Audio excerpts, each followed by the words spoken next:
আসসালামু আলাইকুম। শুরু করছি অ্যাঞ্জেলিনা গল্পের ৩২তম পর্ব। লেখনীতে ফারহানা নিঝুম। নিঃশ্বাসের স্নিগ্ধ স্পন্দনে রমণীর চক্ষুতে ক্রমশ সংকুচিত হয়ে আসছে। আবেশের ঘন আবরণে আচ্ছন্ন দৃষ্টি, তবুও নীরব অশ্রুবিন্দু ধীর গতিতে গড়িয়ে পড়ছিল কার্নিশ বেয়ে। মন্থর ভঙ্গিতে পুরুষটি তার মুখাবয়ব গ্রীবায় বাক হতে সম্মুখে উত্তোলন করল।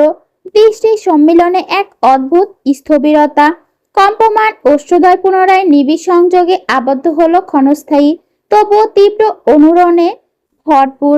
গভীর এক চুমু একে, অতঃপর বিচ্ছিন্নতা। ন্যান্সি কোমল হাতে স্পর্শ করলো আফ্রিদের বুকের ডান পাশে। এখানেই তো তার হৃদয়। এতক্ষণ যাবৎ লোকটার অস্থির উন্মাদতা সংকুচতার সঙ্গে সহ্য করে এসেছে ন্যান্সি, অথচ আফ্রিদের মধ্যে কোনো বিরাম চিহ্ন নেই। সে যেন একাগ্র নিমগ্নতার স্পর্শের আবদ্ধে নিবদ্ধ। অন্তিম মুহূর্তে বক্ষদেশে এক নীরব চুম্বন এঁকে দিল। অমনি ব্যথাতুর চাহনিতে ওই নীলাভ মণিচোরায় তাকালো কন্যা। খামচে ধরল তার কাঁধ। নরম চামড়া ভেদ করে মাংসের নখ গেঁথে যাচ্ছে, অথচ তাতেও আফ্রিদের ভাবান্তর নেই। শেষবারের মতো কপালে ওষ্ঠ ছুঁয়ে পার্শ্ববর্তী বালিশে শির স্থাপন করলো।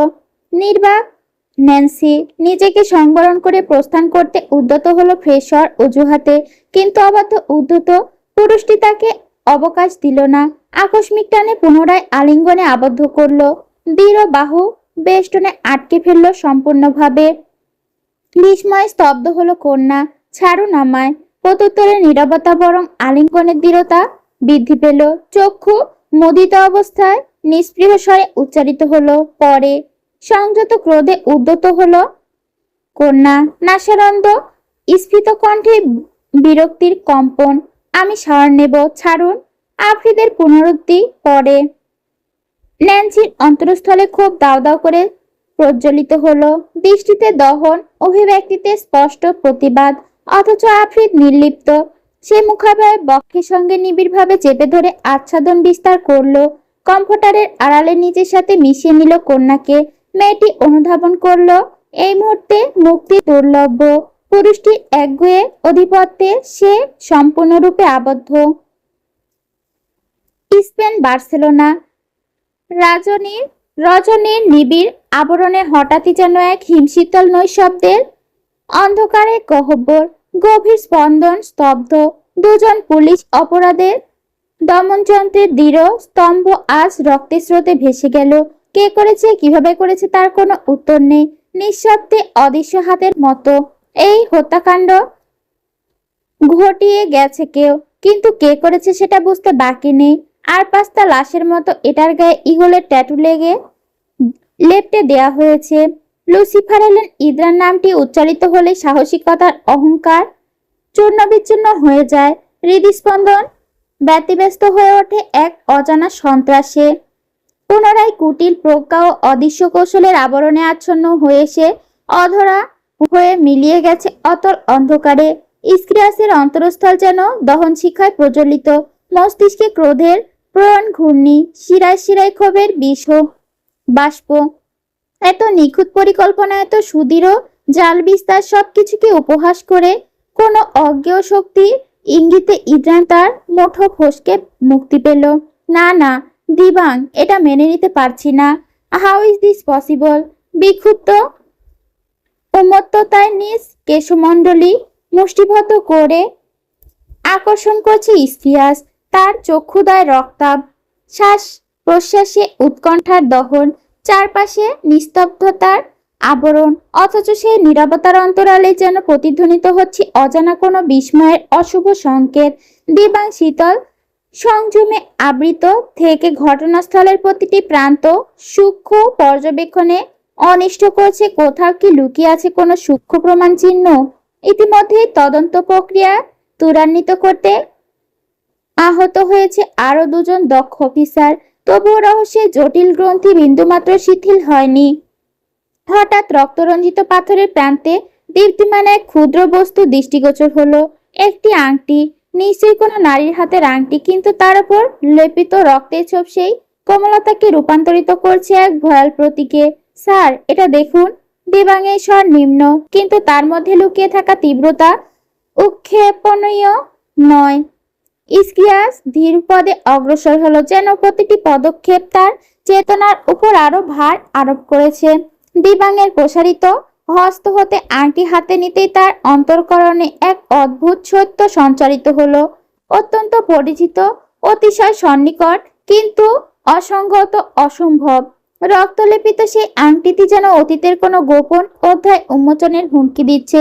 ইসকিয়াসের মস্তিষ্কে চিন্তার প্রবাহ হঠাৎ স্তব্ধ, প্রায় যুক্তি বোধ সবকিছু যেন শূন্যতায় বিলীন। এ কেমন প্রহেলিকা, এ কেমন নির্মম পরিহাস! এটি তো না, এটি হওয়ার নয়। বাংলাদেশ। এদিকে মঞ্জিলের বিশাল ডাইনিং টেবিলে আয়োজিত হয়েছে ব্রেকফাস্ট। সুসজ্জিত সার্ভেন্টরা নিঃশব্দ পদচারণা একের পর এক খাবারের ডিশগুলো নিয়ে আসছে। গত রাতে অশ্রুসিক্ত ছিল স্মাইলি। তার মাতৃহারা ব্যথা মিসেস এনার অনুপস্থিতি তাকে করে তুলেছে ভেঙে পড়া এক কোমল সত্তা। আর সে নিঃশব্দে বসে আছে সারিবদ্ধ চেয়ারে। তার সঙ্গে উপস্থিত ময়মনে হোসেন, সাব্বির, নীলাদ্রি, কল্পনা ও ইদ্রান প্রত্যেকেই যেন নিজস্ব চিন্তার আবরণে আবদ্ধ। প্রভাতে সূচনা লগ্নে আফ্রিদের নির্দেশে ঈশান ও ইভান বেরিয়ে গিয়েছিল কোথাও একটা। তাদের পদচারণা যেন অনাগত ঘটনার পূর্বাভাস বহন করে। অন্যদিকে নিদ্রাভঙ্গের পর ন্যান্সির অনুপস্থিতি আফ্রিদের চিত্তে বিরক্তির স্ফুলিঙ্গ প্রজ্বলিত করল। তুই বউয়ের মতো থাকবি, তুই কেন পাখির মতো এদিক সেদিক উড়ে বেড়াবি? অধীরতায় উচ্চারিত সেই বাক্য তার অন্তর্নিহিত অস্থিরতাকে প্রতিফলিত করলো। বিছানা ত্যাগ করে নিজেকে সজ্জিত করলো আফ্রিদের গাঢ় নীল বর্ণের টি শার্ট ও কৃষ্ণবর্ণ ট্রাউজারে আবৃত তার ব্যক্তিত্বে স্পষ্ট পুরুষালী দৃঢ়তা। এলোমেলো কুঞ্চিত কেশরাশি সামলে সে যখন অগ্রসর হলো ড্রয়িং রুমের দিকে, উপস্থিত সকলের দৃষ্টি তার দিকে নিবদ্ধ হলো ক্ষণিকের জন্য। ন্যান্সি কিচেনের থেকে শোবে বেরিয়ে এসেছে। অনেকদিন পর শাড়ি পরেছে ন্যান্সি। এখানে আসার পর একদিনও শাড়ি পরা হয়নি তার, এবং কি বিয়ের দিনও শাড়ি পরেনি, লেহেঙ্গা পরেছিল। সিঁড়ির অন্তিম বিপদে এসে আচমকাই স্তব্ধ হয়ে যায় আফ্রিদের পদচারণা। দৃষ্টিপথে আবির্ভূত সেই শাড়ি পরিহিতা রমণীর মাধুর্য তার দৃঢ় পুরুষালী সত্তাকেও এক মুহূর্তের জন্য কাঁপিয়ে তোলে সূক্ষ্ম কম্পনে। ন্যান্সি আজ হালকা গোলাপি রঙের শিফন শাড়ি পরেছে। পাতলা পরতে ভাজে ভাজে দুলছে হাওয়া, আর সেই সাথে চোখ পড়েছে সূক্ষ্ম এমব্রয়ডারির খেলা। আঁচলে সাদা ঢেউ খেলানো, গলায় ভারী নেকলেস, কানে ঝুলছে ছোট দুলটা। খোলা কেশরাশি দীর্ঘ স্রোতের ন্যায় পৃষ্ঠদেশ পেয়ে নেমে এসেছে।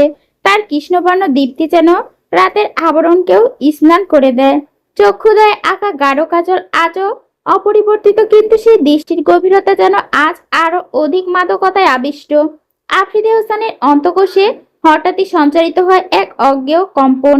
হৃদস্পন্দন অনিয়ন্ত্রিত দুরু দুরু তালে বেজে ওঠে বক্ষগহ্বরের অন্তরালে।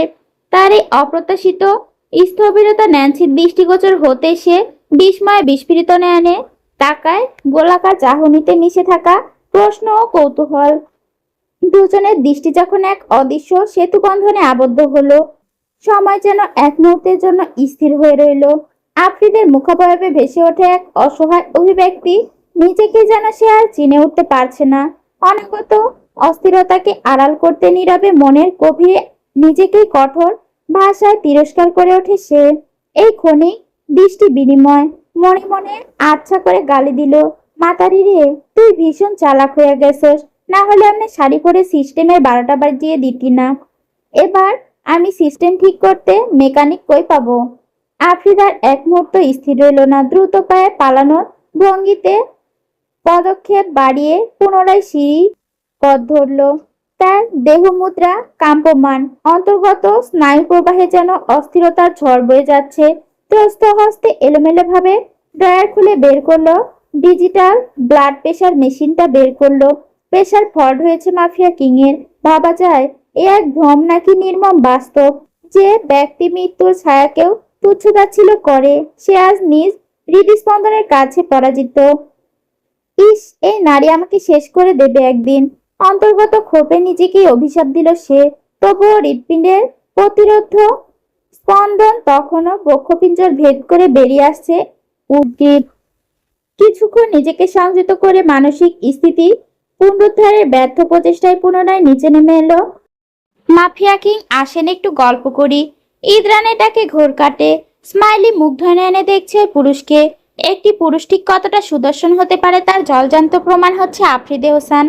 তার সৌন্দর্য ঝলসে যাচ্ছে স্মাইলি। ইদ্রান তো আফ্রিদের সমকক্ষ হওয়ার যোগ্যও নয়। ইদ্রানকে তার পাশে বড্ড বেমানান লাগবে। ন্যান্সি চুপচাপ গিয়ে স্মাইলির পাশে বসলো। স্মাইলি আর চোখে দেখে ন্যান্সিকে। আফ্রিদ গিয়ে চেয়ার টেনে ইদ্রানের ডান দিকে বসলো। নীলাদ্রি চওড়া হেসে বলল, হঠাৎ বাংলাদেশে কেন ইদ্রান ভাইয়া? সাব্বির রুটির টুকরো মুখে পুড়ে বলল, হ্যাঁ সেটাই তো বললেন না ইদ্রান ভাইয়া। ইদ্রান সুপের বাটিটা রেখে ঠোঁটটা মুছে বলল, এসেছি হানিমুনে, এই যে আমার বিউটিফুল ওয়াইফ। সাব্বির এই নীলাদ্রি দুজনে স্মাইলিকে দেখলো। স্মাইলি ন্যান্সি ফিক করে হেসে ফেললো। আফ্রিদ বিরক্তিকর কণ্ঠে বলল, তোর বউ আর তুই দুজনেই কাপড় রেডি রাখ। আমার বাড়িতে হানিমুন করতে আসা তোদের কবর উপহার দেব। তীক্ষ্ণ দৃষ্টিতে তাকালো ইদ্রান। ন্যান্সি ফ্যাল করে তাকিয়ে দেখে আফ্রিদ আর ইদ্রানের কর্মকাণ্ড। শেষমেশ আর চুপ থাকতে পারল না, মৃদুস্বরে বলল, আপনারা একে অপরের কি হন? ইদ্রান কিছু বলার আগে আফ্রিদ বলে ওঠে, ও আমার খাস শত্রু হয়, ওকে মারতে পারলে শান্তি লাগতো। ইদ্রান বাঁকা হেসে বলল, রাইট, আমরা একে অপরের শত্রু। ন্যান্সি ক্ষিপ্ত হলো, আমি কি বোকা? আমার মুখে লেখা আছে আমি বোকা? শত্রুরা একই বাড়িতে থাকছে, যত সব কল্পনা। ন্যান্সির উদ্দেশ্যে বলে ওঠে, সব জানো হাজবেন্ডের ব্যাপারে, এটা জানো না কে বন্ধু কে শত্রু? ন্যান্সি আর বুঝতে বাকি নেই আফ্রিদ আর ইদ্রান দুজনে বন্ধু। ইদ্রানের ঘাড়ে ট্যাটুটা রয়েছে, তার মানে সে আগন্তুক হয়ে কাজ করে। তাহলে তো আফ্রিদে সেই আগন্তুককে চিনে থাকবে। মস্তিষ্কে সবগুলো প্রশ্ন ঝট পাকিয়ে যাচ্ছে। স্মাইলি চুপচাপ বসে আছে, তাকে খেতে না দেখে ন্যান্সি মৃদুস্বরে বলল, কি হলো স্মাইলি, খাচ্ছ না কেন? স্মাইলি চোখ গরম করে তাকালো ন্যান্সির দিকে। কথা বলবে না তুমি আমার সাথে ইলহাম? স্মাইলি রাগের কারণটা ধরতে একটু সময় লাগলো না ন্যান্সির। স্মাইলি সহ্য করতে পারছে না ন্যান্সিকে। প্রথমত সে বলেনি প্রথম থেকে ইদ্রানকে চিনতো, তার সাথে তাদের সম্পর্ক আছে। উল্টো তাকে মিথ্যে বলেছে, তার মানে আমেরিকার ফ্লাইট থেকে স্পেনে যাওয়া অবধি যা যা ঘটেছে সব মিথ্যে। মিথ্যে বলেছে ন্যান্সি। খাওয়া ছেড়ে উঠে গেল স্মাইলি। ন্যান্সি হতাশ হলো, মনক্ষুণ্ণ হয় মেয়েটার।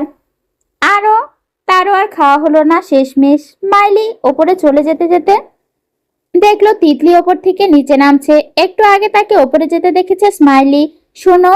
স্মাইলির কথায় থামলো তিতলি। স্বভাবসুলভ হাস্যজ্জ্বল মুখে বলল, জি বলুন। স্মাইলি আর চোখে এক নজর ডাইনিং টেবিলে দৃষ্টি বুলিয়ে ফের বলল, আচ্ছা ইলহাম কি এই বাড়ির? ইলহাম কি হয় এই বাড়ির?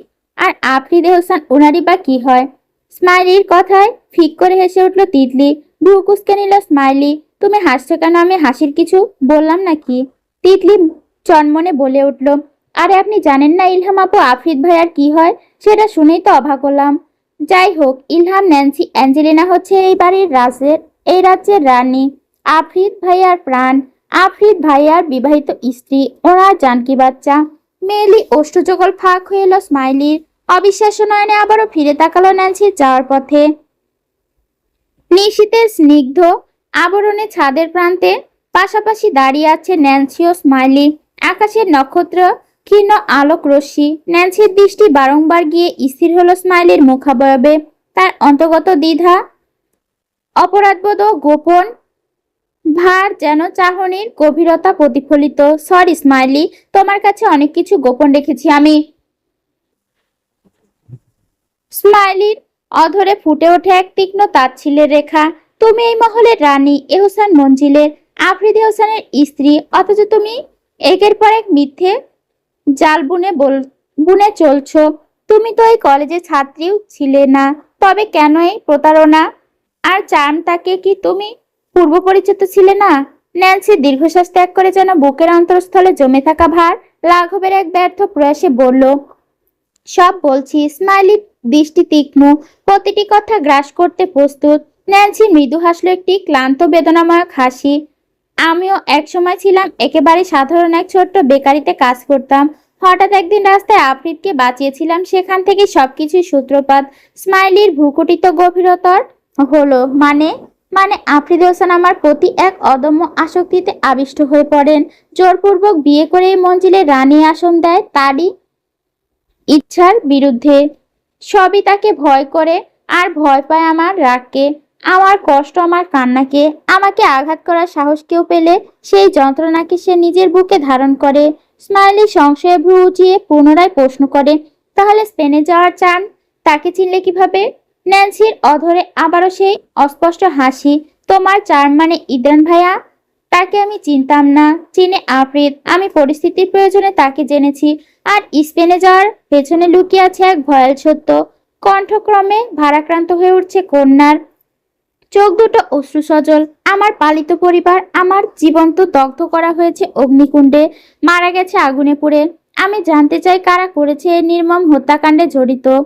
আর সেই মানুষটি যার ছবি আমি রেড স্যালেন ম্যানরে খুঁজে পেয়েছি, তার সঙ্গে আমার সম্পর্ক গভীর, অত্যন্ত গভীর। তাই তো আমি তার সম্পর্কে ছিলাম। বাক্যের শেষ প্রান্তে এসে কণ্ঠ ভেঙে যায়, অশ্রুবিন্দু টপ টপ করে ঝরে পড়ে তার আঁখি ফুটবে, নীরব যন্ত্রণায় ভাষ্য হয়। হঠাৎ এক অপ্রত্যাশিত শক্তি তার কবজি দৃঢ়ভাবে আবদ্ধ করে টেনে ধরে।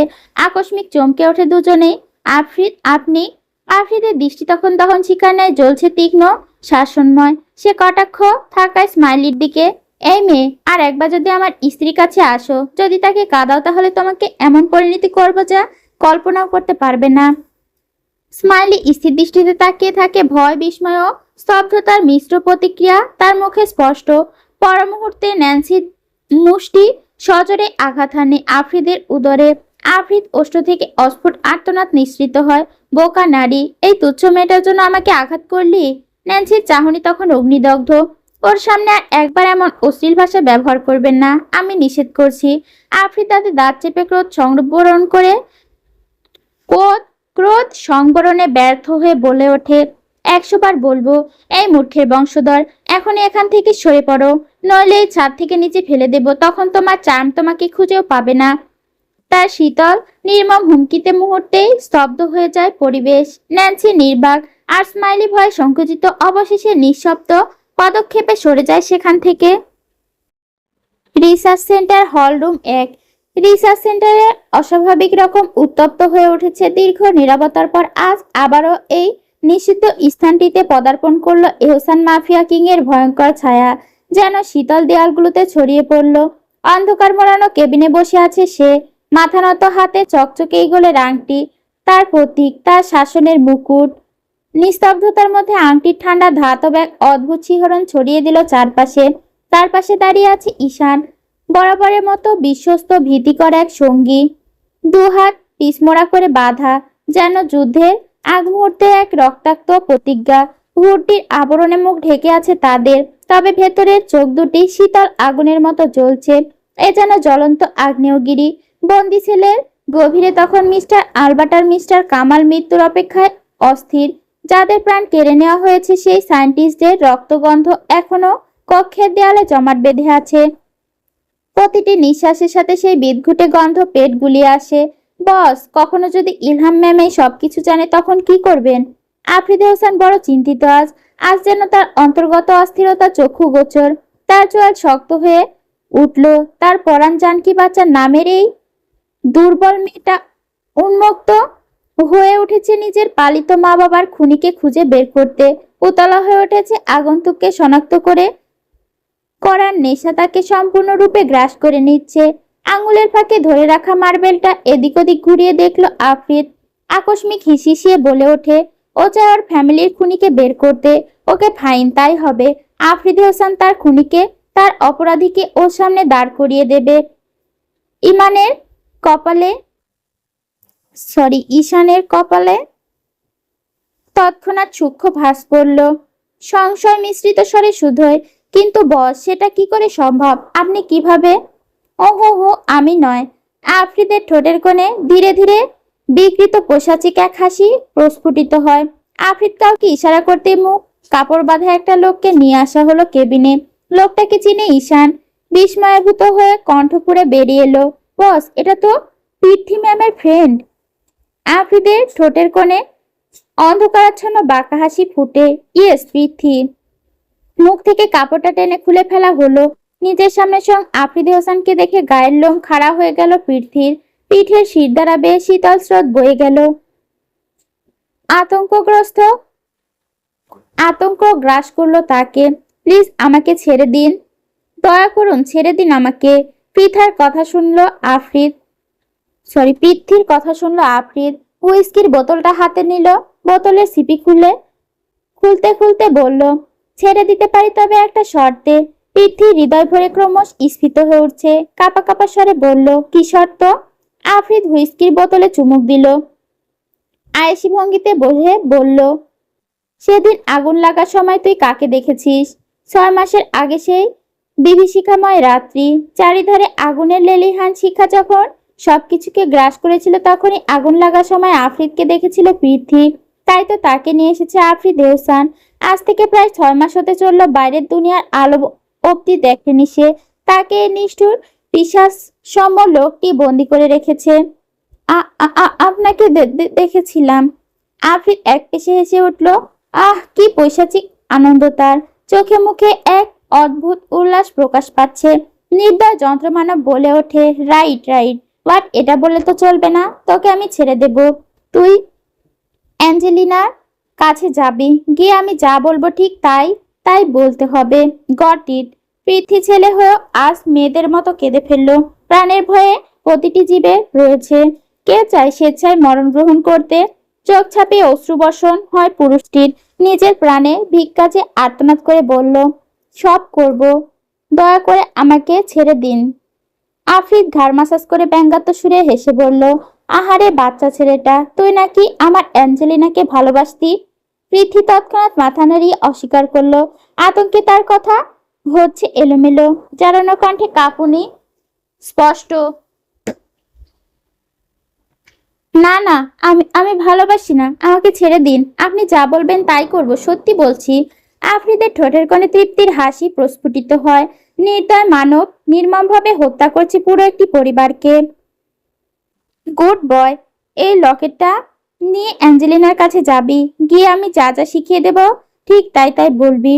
আফ্রিদের রক্তিম দৃষ্টি অন্তরাত্মা কাঁপিয়ে দেয় পৃথ্বীর।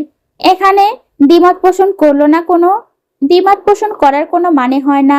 দ্বিমত মানে ঘোর অপরাধ, অতঃপর মৃত্যু নিশ্চিত। রাইসা নিজের বাড়িতে রয়েছে। মাথাটা বড্ড ঝিমঝিম করছে তার। দুদিন ধরে ঠিক মতো ঘুম হয়নি রাইসার। এই তো সবে খাবার খেয়ে ভাবলো শুবে। কলিং বেল বেজে উঠতেই চক্ষুচেরা তীক্ষ্ণ হয়ে এলো তার। এই সময় আবার কে এলো? নিজেকে প্রশ্ন করলো রাইসা। প্রচন্ড বিরক্ত সে। শেষমেশ উঠে গিয়ে দরজাটা খুলে দিল।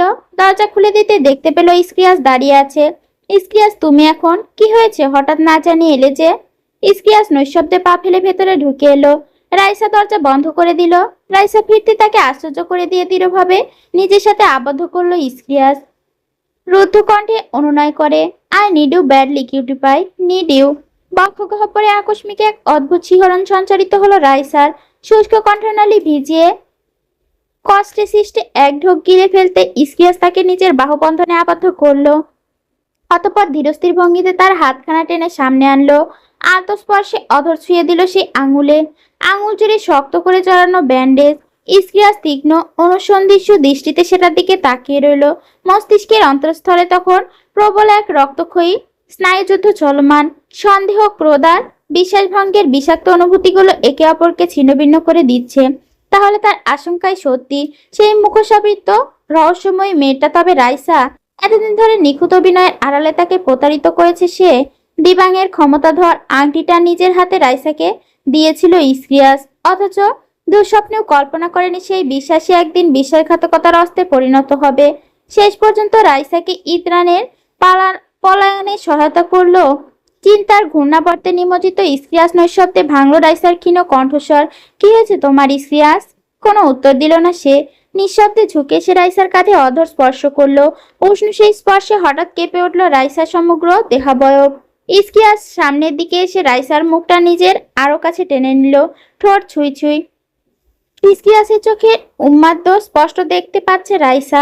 কণ্ঠস্বর কাঁপছে রমণীর। হৃদয় জুড়ে আশ্রে পড়ছে সর্বনাশী ঝড়। কাপা স্বরে বলল, কি চাও তুমি?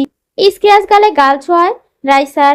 আদুরে স্পর্শে কপলদয় ছুঁয়ে বলে, তোমাকে চাই খুব কাছে, এতটা কাছে যাতে কোনো দূরত্ব না থাকে, যাতে আমাকে অনুভব করতে পারো, আমার অস্তিত্বের সাথে মিশে যেতে পারে। ফাঁকা ঢোক গিলে রাইসা। ইসকিয়াসের চোখে মুখে ভালোবাসা পাওয়ার লোভ। রাইসা কেঁপে উঠল। আকস্মিক লোডশেডিং এর হঠাৎ আধার যেন তাদের দুজনকে অন্য এক জগতে ছুড়ে দিল। চারপাশে সব আলো নিভে গেল, দুজনের ভেতরের আলোটা আরো তীব্র হয়ে জ্বলে উঠল। ইসকিয়াসের উষ্ণ নিঃশ্বাস মিশে যাচ্ছে রাইসার দম করা শ্বাসে। ঠোঁটের ভাঁজে ঠোঁট রেখে যেন দুজনেই হার মানতে চাইছে না একে অপরের কাছে। মুহূর্তে হয়ে উঠেছে দাবানলের মতো, যতটা নিবারণ করা যায় তার চেয়ে বহুগুণ ছড়িয়ে পড়েছে। রাইসার আঙুল ছুঁয়ে যাচ্ছে প্রিয় পুরুষের বুকের ওপর, একে একে খুলে যাচ্ছে শার্টের সব বাঁধন। ইসকিয়াসের হাতে তখন রাইসার দেহের আবরণে খসে পড়ছে এক নিঃশ্বাসে। শরীর আর মন দুটোই যেন উন্মুক্ত হয়ে গেল নিঃশ্বাসে। একটানে রাইসাকে বুকে জড়িয়ে কোলে তুলে নিল ইসকিয়াস, নিজের অস্তিত্বের মাঝে ঠাঁই দিল তাকে। অন্ধকার ঘরে তাদের নিঃশ্বাসের শব্দই একমাত্র, আর তাতে ডুবে যাচ্ছে দুজন। রাইসা অস্ফুট গোঙানি ভেঙে দিচ্ছে নীরবতাকে, আর সেই শব্দে ইসকিয়াস আরো গভীরভাবে তাকে নিজের অস্তিত্বের ভেতর বন্দি করে ফেলেছে। নিঃশ্বাস মিলে দেহ হয় একাকার।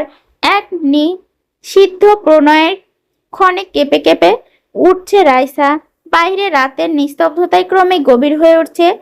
চাঁদ মেঘের আড়ালে লুকিয়ে থাকা, চারপাশে ঢেকে আছে অদৃশ্য গোপনতার চাদরে, অথচ ভেতরে দুজন মানুষ ডুবে আছে এক নিষিদ্ধ প্রণয়ের ঘূর্ণিতে। অন্ধকার ঘরে শ্বাস প্রশ্বাসের উষ্ণতা গলে গলে মিশে যাচ্ছে বাতাসে। ইসকিয়াসের আঙুলের ছোঁয়ায় রাইসার দেহে দোলা দিচ্ছে কেঁপে ওঠা স্রোত, আর মেয়েটার উষ্ণ ঠোঁটে ছোঁয়ায় ইসকিয়াস হারিয়ে ফেলেছে নিজেকে।